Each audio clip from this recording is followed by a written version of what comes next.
kenapa orang mau buat PPJB? Itu Iya. kan berarti ada perjanjian terlebih dahulu, tapi belum dilangsungnya AJB. Iya. Dan kebetulan akhir Oktober kemarin, tanggal 18 ingat saya, tahun 2024, begitu hal dengan kata sertifikat Iya. dengan P P dan F. sertifikat dengan F, apalagi sertifikat tanah elektronik tuh. Iya. Nah itu dengan P apa dengan F, terus dengan P ya.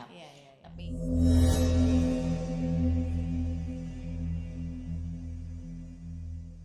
Halo sahabat Sapa, ketemu lagi di podcast kita yaitu Santai Alumni Penuh Arti. Yaitu sebuah podcast yang diinisiasi oleh IKA Notariat UI ya, yang mana menghadirkan alumni-alumni dari Notariat UI yang memang membahas berbagai topik ya kaitannya dengan hukum, pertanahan atau hal-hal related lainnya. Nah, kali ini saya senang banget kedatangan juga lagi-lagi sahabat saya ya. Ini saya manggilnya Mbak Nana. Nah, Mbak Nana ini kita akan membahas topik pertanahan ya, Mbak Nana ya. Jadi itu ada kaitannya dengan PPJB atau Perjanjian Pengikatan Jual Beli. Jadi kebetulan Mbak Nana ini sendiri salah satu profesinya selain memang notaris PPAT juga dosen. Jadi saya nggak mau rugi. Saya akan tanya-tanya ya Mbak. silakan. Layaknya saya mahasiswanya. Topiknya itu menarik banget nih Mbak Nana. Jadi memang kita siang hari ini akan membahas mengenai perjanjian pengikatan jual beli. Yang mana mungkin kalau misalnya sahabat sapa di sini kan memang macam-macam ya Mbak Nana. Kalau memang profesinya saat ini adalah notaris atau PPAT, mungkin PPJB ini bukan suatu hal yang asing gitu ya Mbak Nana ya. Nah, tetapi mungkin di sini ada juga sahabat sapa yang mana mungkin profesinya bukan notaris dan PPAT. Nah, mumpung Mbak Nana ini lagi-lagi saya bilang dosen, coba deh Mbak Nana mungkin bisa sharing ke sahabat sapa apa sih yang sebenarnya dimaksud dengan perjanjian pengikatan jual beli ini. Oke. Perjanjian pengikatan jual beli ini kita biasa panggilnya dengan disebut dengan PPJB ya Mbak. Itu Singkatnya ya, singkatnya singkatnya. nickname-nya. Itu udah biasa dikenal juga di masyarakat sebenarnya. Kenapa orang mau buat PPJB? Itu kan berarti ada perjanjian terlebih dahulu, tapi belum dilangsungnya AJB.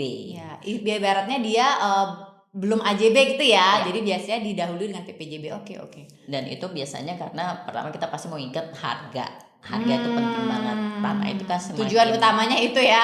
pasti. Tapi terlepas itu masih ada hak dan kewajiban pastinya. Iya. Nah, sebelum membuat terjadinya peralihan hak atas tanah melalui AJB yang diikuti oleh PPAT, maka kita bisa membuat namanya PPJB.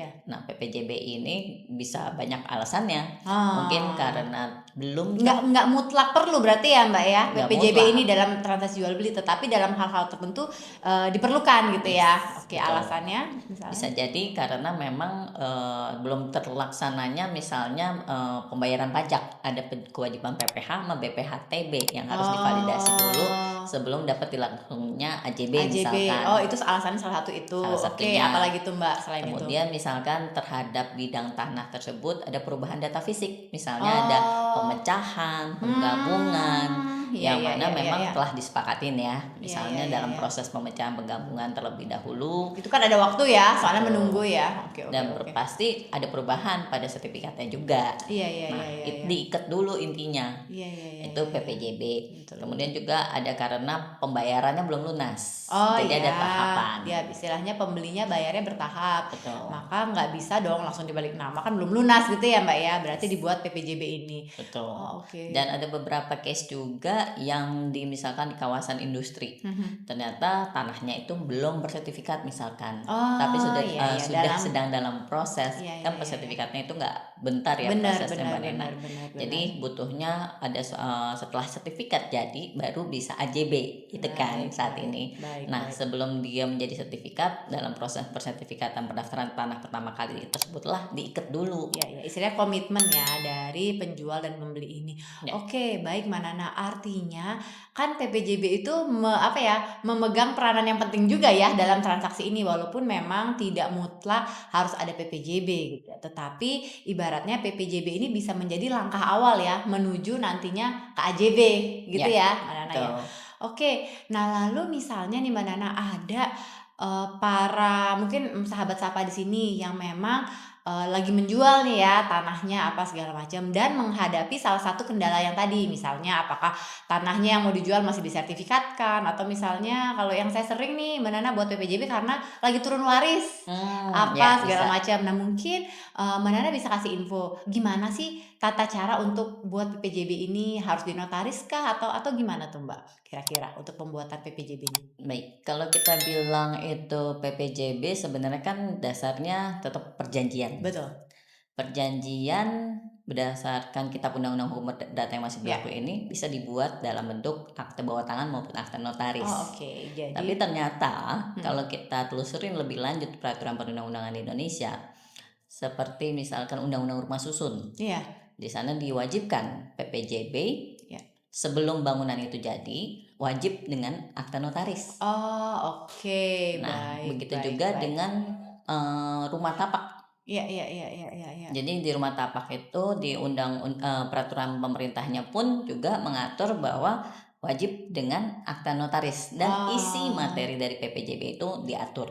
Oh, apa Sangat aja detail. pointer-pointernya detail ya diatur ya. Oke, berarti kesimpulannya nih Mbak Nana, sebaiknya berarti PPJB ini untuk memenuhi ketentuan yang ada itu sebaiknya dibuat dalam bentuk akta notaril ya. Ya. Artinya para pihaknya ini baik penjual maupun pembelinya itu hadir ke hadapan notaris gitu ya, Ya. untuk membuat PPJB ini. Karena di sini sangat penting ya, kita kembali lagi ke Ya. basic lagi ya Mbak. Mungkin Ya, kita ya. mengulang sedikit ke pelajaran MKN.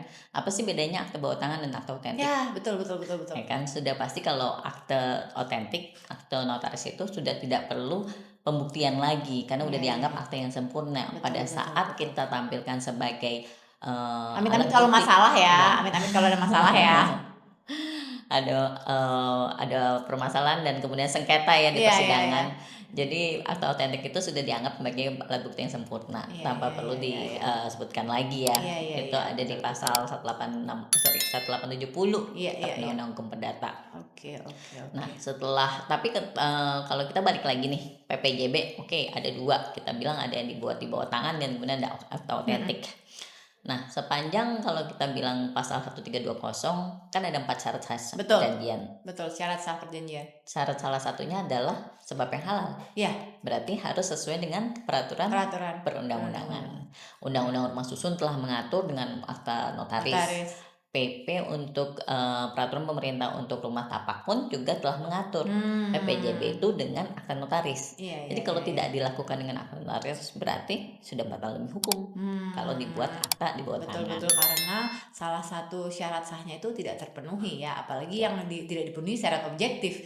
Itu ibaratnya harusnya menjadinya batal demi hukum. Jadi ibaratnya akte itu dari awal sudah dianggap tidak pernah ada ya. Wah, itu kan bahaya banget ya, apalagi kalau misalnya ternyata akte yang batal demi hukum itu sudah terlanjur ada pembayaran atau apa, kan tentu ada pihak yang dirugikan. Betul. Gitu ya. Itu kalau hubungannya ada dengan sarusun maupun dengan rumah tapak nih. Ya. Nah, bagaimana kalau dengan tanah gitu kan? Nah, sepanjang sampai saat ini memang tidak diatur mengenai kewajiban untuk PPJB sebidang tanah itu wajib dengan akta notaris. Akan tetapi kita ketahui bahwa ternyata memang kita butuhkan sebagai alat pembuktian yang sempurna. Betul. Di mana pada saat pembuatan akta otentik itu sudah pasti notaris itu akan mengecek yang pertama status tanahnya seperti apa. Betul. Ya Karena kan? sebelum PPJB nggak mungkin asal dibuat aja langsung PPJB-nya ya Mbak ya. Pasti istilahnya notaris akan melakukan pengecekan dulu. Betul. Itu pengecekan tanah itu menurut saya itu sangat krusial juga ya. Dan sehingga kita dapat tahu bahwa siapa yang pemegang hak atas tanah yang benar. Nah, dari situ itu juga merupakan pekerjaan dari kita selaku notaris itu untuk mengecek dia cakap hukum nggak. Kalau kita ngebahas cakap hukum, kita balik lagi nih usia dewasa. Betul. Usia dewasa di Indonesia banyak banget nih. Banyak banget di Indonesia usia dewasanya berapa nih? Termasuk usia dewasa untuk jadi notaris. Betul. Ya kan, kita diatur di UJN. Jadi ternyata untuk menjadi seorang notaris pun kita diatur usia kedewasaannya nih istilahnya. Dan juga kalau di bidang pertanahan, Permen ATR itu sudah mengeluarkan bahwa usia dewasanya ada 18 tahun. Artinya kalau misalnya sudah 18 tahun ke atas dianggap istilahnya boleh dia tanda tangan sendiri itu dianggap udah cakap ya Mbak ya. Betul. Beda lagi sama undang-undang perkawinan. Benar. Lebih muda lagi. Belum lagi perempuan kalau ya. perdata yang masih Betul, stay betul. untuk 21 tahun. Ya, tapi kita dalam pembahasan ini berarti kita stick ke 18 tahun ya, Ya, Mbak ya. sesuai dengan Permen ATR yang Iya, sudah iya. ditetapkan. Nah, itu untuk kecakapan. Iya. Kemudian kata sepakat. Iya. Kemudian sesuatu hal. Ini Iya. sangat penting Iya, di dalam iya, iya. perjanjian itu udah pasti Objek tertentu ya. objeknya apa. Bisa jadi misalkan kalau dalam proses penggabungan atau pemisahan, walaupun para pihak itu telah mengetahui bahwa sertifikat awalnya misalnya lebih Iya, luas iya. gitu kan, tapi kemudian klausul yang penting yang sangat ini tergantung beda-beda case ya Iya, untuk iya, PPJB. iya. Jadi klausul yang harus kita cantumkan bahwa nanti kalau terdapat perbedaan pengukuran untuk yang dengan yang disepakati gitu ya. untuk luas tanahnya, bidang tanah tersebut, maka yang dia jadikan acuan adalah dari BPN. Dari BPN. Oh iya, baik. Nah, berarti mungkin ini highlight misalnya ada sahabat sapa di sini yang ingin membuat PPJB dalam rangka tanahnya ini masih dalam proses pecah gitu ya. Mungkin pada saat sebelum pecah kan sudah ada ancer-ancer. Ibaratnya oh saya pengennya batas sini kira-kira misalnya 100 meter, tapi ternyata setelah diukur BPN 105. Berarti ibaratnya harus ada klausula bahwa kita itu mengacunya ke BPN gitu ya. Dan kemudian misalkan kalau harganya telah ditetapkan, apakah nanti akan ada kelebihan harga atau kekurangan harga? Ini pun harus kita pikirkan. Betul. Nah, itu yang dicantumkan dalam klausul dalam jadi, PPJB. Baik, berarti ibaratnya kalau misalnya bikin PPJB-nya di notaris, artinya notaris itu pasti udah memikirkan gitu ya. Apalagi untuk kasus yang pecah gitu. Kita pasti akan bertanya ya Mbak Nana ya. Betul. Nanti bagaimana kalau luasnya lebih, apakah harus tambah uang nih si pembeli atau luasnya kurang? Kalau luasnya kurang, apakah juga dikurangi juga harga transaksinya atau memang mereka beli gelondongan ibaratnya tuh ya udah mau lebih atau kurang diterima gitu. Atau misalnya kalau saya juga pernah nih Mbak Nana gini. Jadi ada yang mau pecah gitu kan, tetapi mereka bilang bahwa kalau misalnya kurang atau lebihnya itu nggak lebih dari 5% nggak memperhitungkan lagi gitu. Jadi tapi kalau misalnya lebih dari itu mereka perhitungkan lagi. Jadi memang variasinya sangat banyak banget ya Mbak Nana ya. Jadi tergantung dari kebutuhan para pihaknya. Jadi ibaratnya yang penting kan ibaratnya sepakatnya itu ya mau seperti apa diatur. Yang penting di sini notarisnya mengkonstantir lah ibaratnya apa yang diperlukan gitu apa yang dikehendaki oleh para pihak. Tapi jangan lupa juga kita selaku notaris, pejabat umum juga wajib mengingatkan kepada para pihak. Seperti kita akan mengandai-andaikan apa yang terjadi kalau begini, kalau begitu. Ada loh resiko hukumnya. Apakah mereka para pihak ingin mitigasi resiko hukum itu dengan cara klausul seperti apa? Nah, kita bisa ngasih saran karena kan kita juga mempunyai kewajiban untuk memberikan penyuluhan hukum. Betul. Ya kalau misalnya saya pikir-pikir ya Mbak, kita nih notaris udah kayak bikin skenario film tau Mbak. Apa ya? Kira-kira begini gitu kan. Jadi ibaratnya itu mungkin bagi sahabat-sahabat juga gitu yang ibaratnya bukan notaris gitu, tapi berniat membuat PPJB jangan ragu ya untuk datang ke notaris karena ibaratnya itu kan makanan kita sehari-hari. Jadi kita tuh udah kayak sutradara film, oh ntar kalau begini. Jadi kalau belum kepikiran bisa jadi notarisnya yang kepikiran gitu ya, Mbak Nana ya. Sudah harus wajib. Iya, sudah harus wajib. Karena kita juga bertanggung jawab atas akta yang kita buat. Oke. Nah, lalu nih Mbak Nana, kalau misalnya ada sahabat sapa di sini yang ingin misalnya membuat PPJB. Nah, kira-kira PPJB-nya itu misalnya nih tanahnya tuh di Jakarta Selatan, tetapi misalnya dia tinggalnya apakah di Tangerang apa di mana? Dia harus buatnya di notaris Jakarta Selatan kah? Atau bisa nggak di notaris yang dekat rumah? Misalnya kalau kebetulan penjual pembelinya deketnya tuh di Tangerang gitu. Boleh nggak sih buat itu di notaris Tangerang gitu? PPJB-nya? Kalau untuk ketentuan pembuatan akta kan kita sudah mengacu pada UJN ya Mbak Nena. Jadi di sana disebutkan bahwa sepanjang ya para pihak datang dan memang kita berada di wilayah kerja kita, misalnya berdasarkan provinsi atau tempat kota atau kabupaten, wilayah kerja PPAT. Nah, itu boleh dibuat ya PPJB-nya maupun artinya notaris Tangerang di tempat yang para pihak lebih dekat gitu, walaupun tanah di Jakarta untuk PPJB boleh ya Pak ya. Tapi satu kendala pertanyaan saya.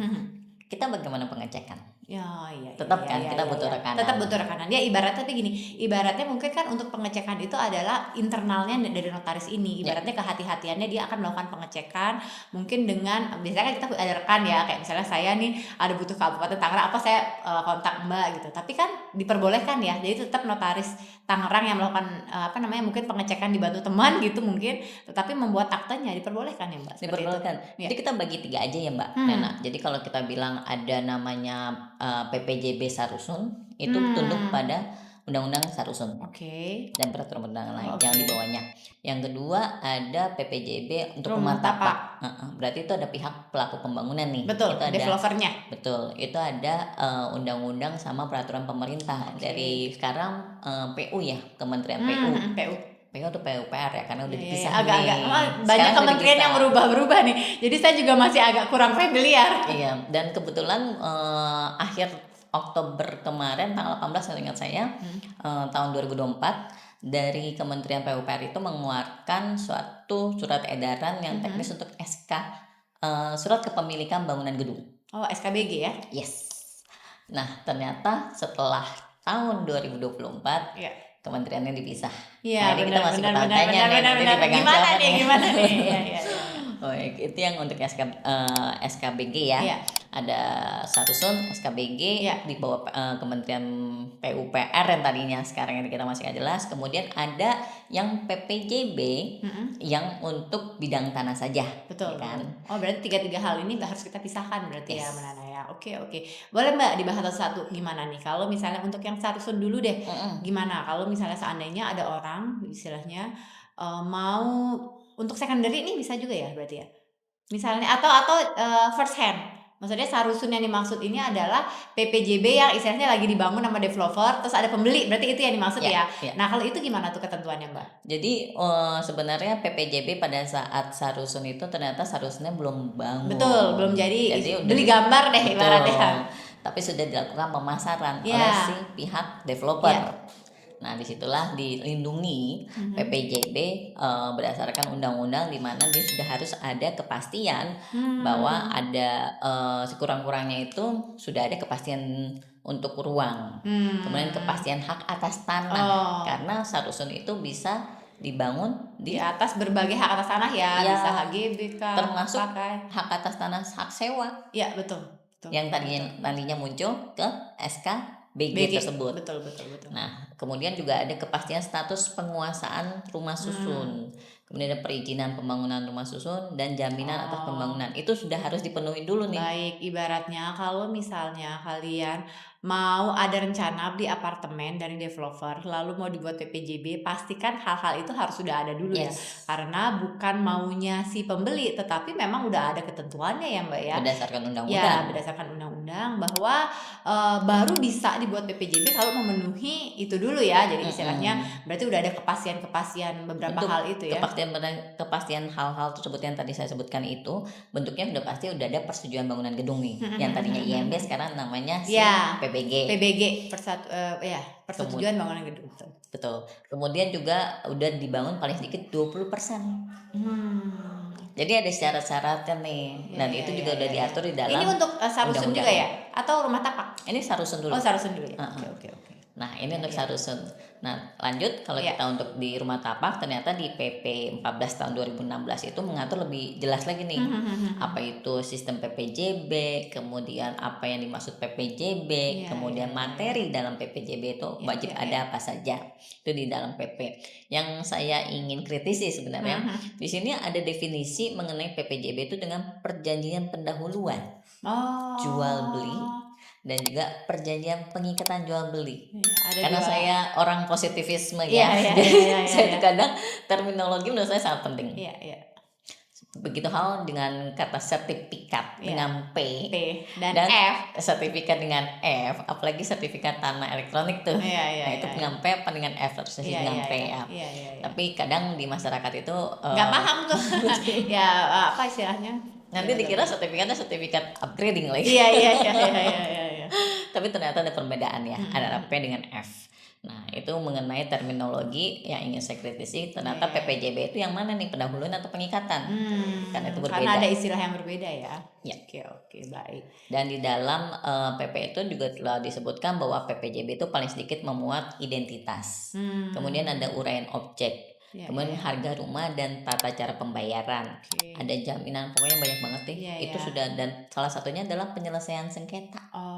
Oke, baik. Berarti kalau misalnya untuk rumah-rumah gitu ya, rumah tapak yang dibangun developer, jadi kalau misalnya developer ini juga mau buat PPJB juga ketentuannya rigid ya? Ya, ada Sebenarnya diatur di PP iya iya tersebut. iya. Ya sebenarnya sih ketentuan yang rigid itu tentunya pasti ada pihak-pihak yang dilindungi, karena biasanya nih Mbak Nana, umumnya apalagi pembeli gitu kan nggak semua juga paham hukum gitu ya Hmm. Mbak ya.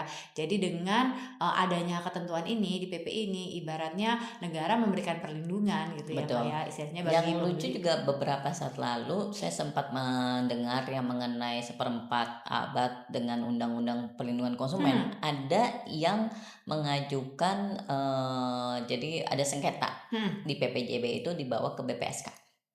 Oke. Jadi Badan Penyelesaian Sengketa Ya, Konsumen konsumen nih. ya. Tapi ternyata ya hakim di pengadilan juga udah memutuskan bahwa itu bukan kewenangan BPSK, tapi Iya iya. PPJB itu tunduk pada pasal 1320 Iya iya untuk iya. Kitab Undang-Undang Perdata, Perdata. sehingga untuk penyelesaian sengketanya tetap harus Tetap harus berdasarkan ke pengadilan. ya Gitu ya. di mana di PPJB itu ditentukan. Betul betul. Karena di Pilihan dalam hukumnya ya, betul. kesepakatannya mereka. Jadi kita bisa masuk nih Mbak untuk mengenai klausula penyelesaian sengketa.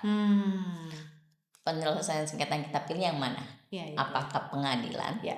Dan tentu kita pahamin juga ada alternatif lain. Betul, alternatif seperti pengadilan. BANI. Ya, arbitrase ya. Nah, itu kan kadang-kadang kenapa kita milih BANI? Karena menurut kita, lebih kalau misalnya nanti ada dispute lebih murah nih.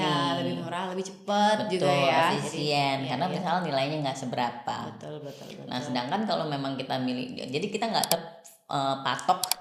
Ya. Kalau penyelesaian sengketa itu wajib di pengadilan negeri. itu nggak wajib ya. Jadi istilahnya mungkin bagi sahabat-sahabat di sini yang notaris juga mungkin bisa memikirkan juga bahwa ada kok kadang domisili hukum atau bisa kita memilih yang lain alternatifnya. Mungkin kita sesuaikan dengan resikonya juga ya Mbak. Karena kalau misalnya yang kecil-kecil kalau di pengadilan nanti di pengadilan negerinya udah selesai nanti banding lagi nggak beres-beres. Selesai sama PK ya. Bertahun-tahun. Iya benar. Dari harga rumahnya juga udah naik ternyata misalkan masih bersengketa aja. Betul. Iya baik. Nah itu kalau mengenai klausula penyelesaian sengketa yang menarik nih Mbak. Jadi kita juga harus cantumin bahwa ternyata memang harus didahului dengan musyawarah mufakat dulu. Ya. Tapi jangan lupa untuk cantumin juga jangka waktu nih. Kalau saran saya ya. Jadi setelah musyawarah menarik banget tuh. Iya. Musyawarah mufakat misalnya selama 30 hari kerja, kita patokin ada kerja atau hari biasa, tidak tercapai, maka kita bisa limpahkan ke mana nih? Pengadilan atau ke BANI. Ke BANI. Iya. Kalau misalnya iya sih. Kadang juga kalau misalnya template PPJB gitu kan. Intinya kalau terjadi sengketa musyawarah mufakat, tapi nggak diinfo berapa lama, istilahnya ada ketidakpastian di sini gitu ya Mbak ya. Oke, berarti boleh tuh masukannya Mbak Nana. Thank you Mbak Nana. Nah, berarti tadi kita udah bahas untuk PPJB yang rumah tapak. Nah, sekarang untuk yang tanah sendiri tuh gimana ketentuannya Mbak Nana? Kalau tanah sendiri berarti itu tergantung hanya fokus pada Kitab Undang-Undang Hukum Perdata mengenai buku 3 tentang perikatan. Jadi segala termasuk kita harus memenuhi adanya itikat baik, kemudian asas fakta sunt servanda, kemudian termasuk yang misalkan gini. Jadi ada contoh, ternyata sebelum proses untuk masuk ke PPJB mereka ada negosiasi, ya kan? Mungkin pada saat negosiasi itu ada hal-hal yang disepakatin. Tapi kemudian pada saat tahap negosiasi itu kan nggak pendek ya. Pasti kan udah banyak pembicaraan, ketemu dan lain sebagainya.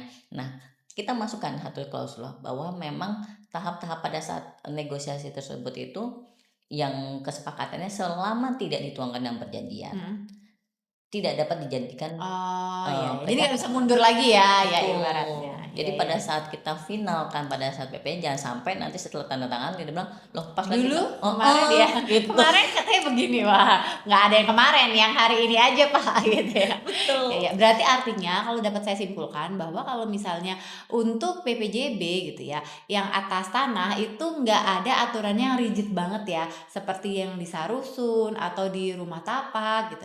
Artinya masih bisa disepakati gitu ya oleh para pihaknya, tergantung kesepakatan kesepakatan. Nah, lalu satu nih Mbak yang saya agak mengganjal juga. Sebenarnya kalau misalnya yang sarusun dan rumah tapak itu kan ibaratnya PPJB itu dibuat biasanya dalam kenapa sih dibuat biasanya tuh karena ya rumahnya belum jadi atau seperti itu ya. Tetapi dalam hal nih kita transaksi biasa deh yang cash-cashan bukan developer istilahnya secondary. Misalnya saya nih anggap ya saya punya rumah gitu ya. Udah saya pengen jual aja tapi ternyata pembelinya misalnya kebetulan misalnya karena deket saya jadi saya nggak apa-apa deh dicicil gitu ya.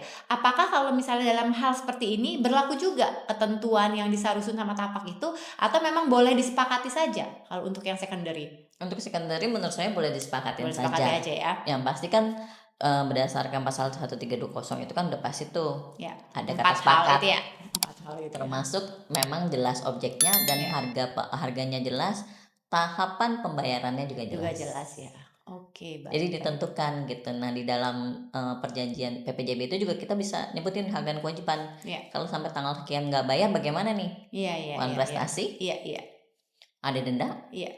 Kan biasanya kita cantumkan tuh supaya pihak yang berkewajiban itu sadar dan kemudian daripada saya bayar yang lebih mahal mendingan saya bayar on time gitu kan. Iya. Oke, baik Mbak Nana. Nah, terus ini agak loncat sedikit nih pertanyaannya Mbak, karena tiba-tiba nih otak saya keinget. Saya beberapa kali tuh ngelihat Mbak Nana kan sempet ya ada pendampingan atau apa gitu yang kayaknya ada kasus notaris kaitannya dengan PPJB ini. Nah, mungkin bisa sharing di sini karena pasti kan nih sahabat Sapa nih banyak juga nih yang profesinya notaris, PPAT. Boleh nggak nih Mbak sharing tentang yang kemarin tuh kasus yang Perda Notaris kalau nggak salah ya Mbak ya? Betul Mbak Nena. Jadi tahun 2025 ini sebenarnya kita dapat 2 hadiah ya menurut saya untuk jabatan notaris. Yang pertama adalah usia mengenai 70 tahun yang dikabulkan oleh MK, perpanjangan usia pensiun. Yang kedua adalah menangnya kasus sidang pra peradilan. Alhamdulillah semuanya di tahun ini ya 2025. Iya, di awal tahun loh. Jadi pada tanggal yang sama itu dibacanya tanggal yang sama. Betul. Setahu saya kalau nggak salah itu 3 Januari 2025 bener ya. Dua-duanya di tanggal yang sama. Kalau yang kemarin putusannya mengenai perpanjangan masa jabatan notaris sampai 70 tahun, kita udah pernah tuh Mbak bahas di sebelum Mbak Nana nih narasumbernya itu kita bahas yang 70 tahun. Nah, yang ini pas banget nih menarik berarti ada yang putusan yang warna notaris mungkin bisa Mbak di-sharing Mbak. Iya, jadi saya sebenarnya tergelitik banget untuk membahas itu. Kenapa? Memang saya disclaimer dulu kali ya Mbak Nena boleh ya. Kita kalau di ruang akademik itu untuk membahas itu tidak ada yang salah untuk di ruang akademik ya, di panggung akademik. Dengan adanya perbedaan sama yang lebih kritis misalkan itu menurut saya merupakan suatu diskursus pemikiran di mana itu akan berkembang dari situ. Nah, dari kasus ini sebenarnya mungkin banyak saya paham dan saya yakin bahwa banyak senior notaris yang lebih mumpuni untuk membahas kasus ini. Cuman yang ingin saya, karena saya masih membahas mengenai klausul dalam PPJB, ternyata kalau saya baca dari putusan sidang yang dari sidang pengadilan negeri, pengadilan tinggi sampai kasasi, itu ada klausul PPJB-nya yang sangat tidak menurut saya tidak memberikan kepastian hukum ya. Baik, berarti ibaratnya kalau bisa saya sampaikan mungkin kan ada juga nih audiens sahabat Sapa mungkin yang ngikuti kasus itu. Berarti intinya ibaratnya ada satu notaris gitu ya, istilahnya Perda Notaris yang tersangkut masalah karena memang adanya klausul dari PPJB gitu ya, mungkin yang kurang jelas atau seperti apa sehingga ya notaris ini jadi dipanggil-panggil juga ibaratnya begitu ya, beliau dipanggil lagi. Kalau secara garis besar nih Mbak Nena, untuk kasusnya itu sebenarnya ada 2 putusan. Putusan satu yang membatalkan akta PPJB tersebut, putusan satu yang menyatakan sah gitu. Nah, itu pun dipertanyakan tapi itu urusannya itu ranahnya berbeda lagi ya. Beda ya. Di yudikatifnya situ. Lalu apa nih Mbak titik masalahnya itu tuh apa tuh? Mungkin Mbak Nana bisa sharing sih. Ya pasti yang para pihak sengketa nih. Nah, para pihak sengketa dan kita sebagai pembuat alat bukti terseret-seret. Betul. Dari nggak hanya di perdata aja gugatan, tapi juga sampai ke ranah pidana. Notarisnya juga pidananya juga terseret-seret. Makanya kemarin pas tanggal putusan dari sidang pra peradilan yang menyatakan bahwa memang prosedur dari pihak instansi si law enforcement ini memang tidak sesuai prosedur sehingga memang dibebaskan. Jadi itu juga menjadi menarik ya, nanti mungkin bahas di lain sesi. Ini ide aja untuk perlindungan anggota gitu. Jadi upaya hukum apa saja yang bisa dilakukan notaris PPAT pada saat terjerat kasus. Itu pun kita harus menurut saya kita juga harus penuh dengan persiapan ya. Karena kita pembuat alat bukti sudah pasti tersyarat-syarat. Betul. Jadi kalau kita nanti ada kasus ini bagaimana gitu kan. Nah, dalam kasus yang Mbak Nana kritisi yang sekarang ini, klausula apa tuh Mbak yang menjadi masalah tuh apa? Mungkin bisa di-sharing. Jadi biar kehati-hatian juga nih buat saya atau sahabat-sahabat yang lain yang berprofesi sebagai notaris dan PPAT. Ya, jadi di klausula PPJB itu ternyata mereka tuh membayarkan per meter persegi nih. Tapi ketidakpastian adalah pembayaran sisa 50%-nya nih. Karena di sini ada klausula yang menarik disebutkan bahwa ada nih selain harga jadi pihak untuk yang setelah yang pihak 50% ya, sisanya 50%. Si pembeli sudah bayar 50%. Artinya kan pembeli memiliki kewajiban lagi nih 50%. Nah, di situ istilahnya 50%-nya ini nih yang kedua ini yang ada ketidakpastian. Di situ memang disebutkan selambat-lambatnya 7 hari kerja setelah pihak kedua menerima pembayaran dari investor. Yang B, pihak kedua atau pihak pertama dapat mengurus perubahan peruntukan atas tanah tersebut dari fasilitas umum menjadi pemukiman. Nah, ini ada dua syarat yang harus istilahnya dipenuhi ya. 7 hari setelah 2 syarat ini dipenuhi. Gitu. Di sini pun saya juga masih ini atau dan gitu kan. Yang pertama itu.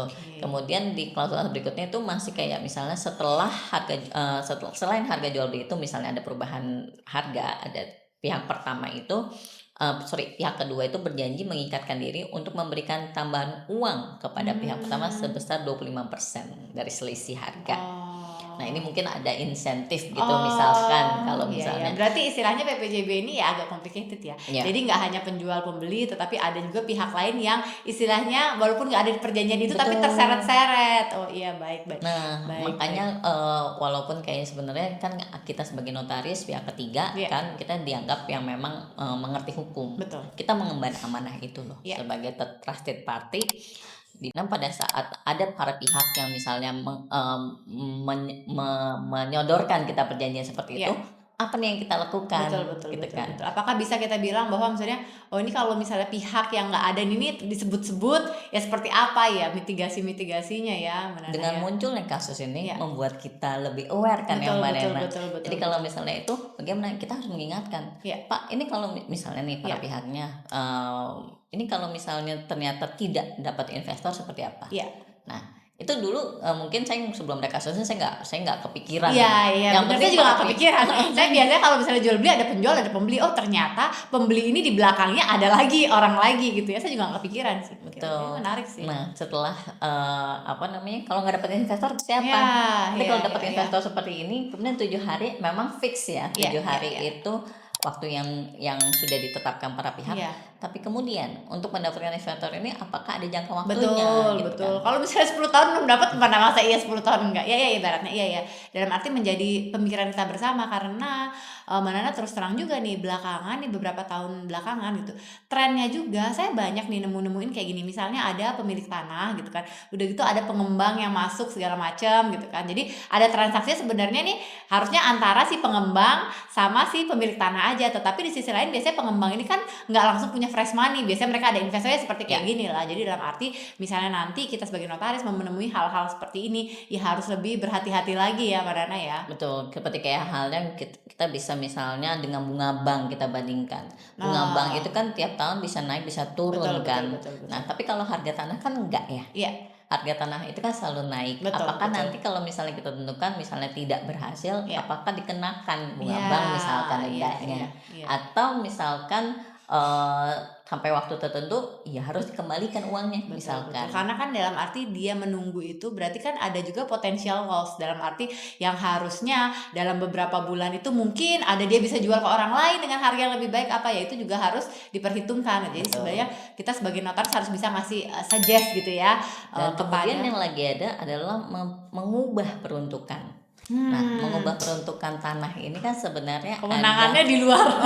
Gitu loh. Iya. Jadi ya, kan betul. sebenarnya memperjanjikan sesuatu yang mana sebenarnya kita nggak bisa kita lakukan sendiri, itu betul, instansi. Iya. Bukan cuman nggak bisa dilakukan kita ya Betul, sebagai notaris ya, betul. tapi para pihak itu, karena Betul. ada pihak ketiga mungkin memiliki dalam kewenangan yang lebih tinggi gitu dan kan. nggak bisa diatur ya kan Mbak ya. Iya. Jadi ibaratnya menggantungkan kepada sesuatu yang bahkan para pihaknya aja nggak bisa falsi, belum tentu bisa memenuhi gitu kan. Udah gitu apalagi tergantung instansi segala macam, yang mana tergantung kebijakannya kan gitu ya.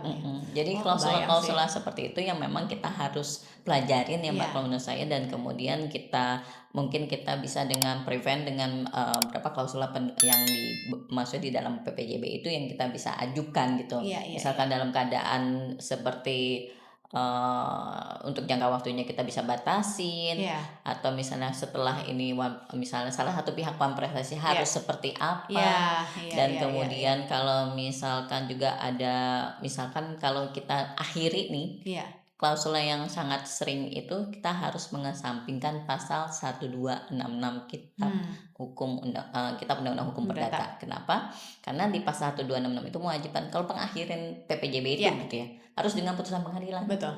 Kalau kita nggak kesampingkan tuh klausul gitu ya, berarti nggak akan ada kepastian bagi para pihaknya ibaratnya. Pada saat diakhirin ya. Iya, diakhiri. Nah, pada saat diakhirin boleh dong kita mengesampingkan pasal 1266 tersebut, dan kemudian kita akhiri dengan persetujuan tertulis para pihak. Betul. Nah, itu pun juga harus kita masukin. Iya. Lalu ini juga sih Mbak Nana kepikirannya gini, biasanya kalau misalnya ada perjanjian bertahap, walaupun kadang saya tuh juga sebenarnya kurang nyaman ya untuk misalnya kan kadang para pihak menitipkan sertifikat atau apa kepada notaris atau PPAT, karena mereka berpikir loh terus siapa, dipegang oleh penjual juga mereka udah nggak berhak sepenuhnya, dipegang pembeli juga mereka nggak berhak sepenuhnya gitu.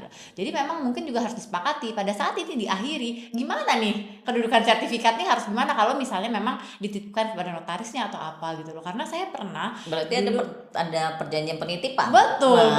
Jadi ibaratnya tambah PR lagi. Jadi istilahnya ya ini sebagai bayangan aja, karena saya juga pernah punya pengalaman di mana ya pada saat saya dulu sebelum saya jadi notaris ada bermasalah nih. Jadi dalam arti tiba-tiba gitu ya si penjual itu datang ke kantor notaris di tempat dititipkan sertifikatnya, lalu minta ini saya udah batal perjanjian kerjasama, balikin sertifikat kita. Dia bawa tanda terima asli, tapi di sisi lain kita juga tahu si pembeli udah nelpon gitu loh, ibaratnya uang saya masih belum dikembalikan. Nah kita kan gimana nih, kan sulit juga kan. Jadi istilahnya ya mungkin perlu juga dibuat perjanjian penitipan itu seperti apa gitu dalam hal terjadinya pengakhiran perjanjian sampai sejauh mana nih kita harus mengembalikannya kemana gitu loh.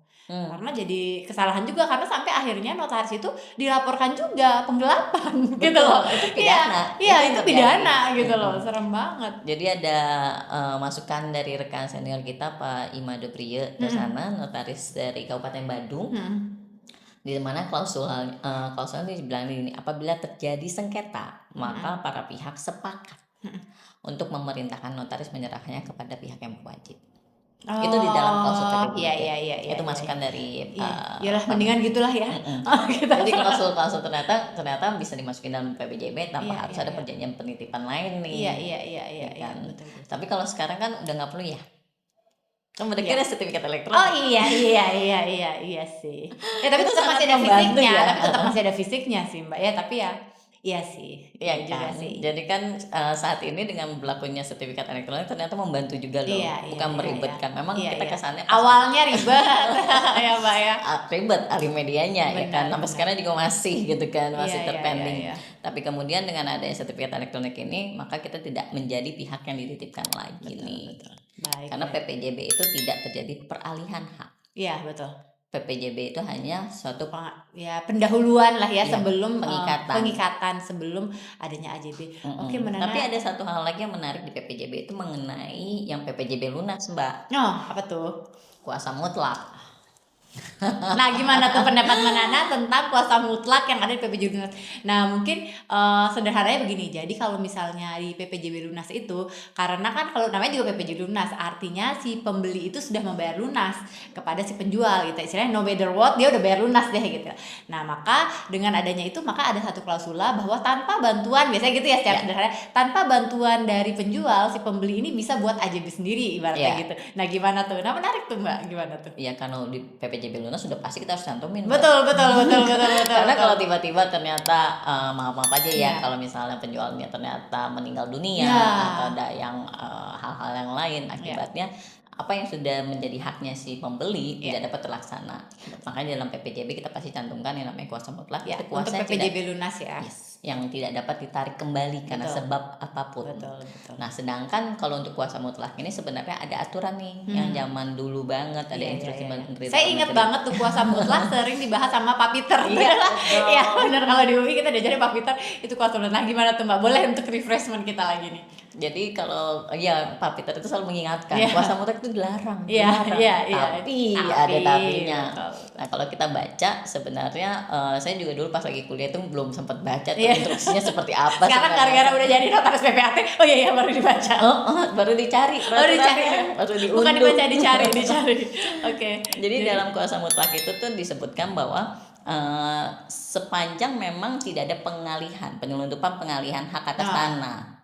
Gitu. Jadi dulu mungkin saat dulu tuh kuasa mutlak itu dipakai untuk penyelundupan. Jadi ibaratnya itu beli tapi nggak dipakai sendiri, kuasa jual ya gitu ya saya.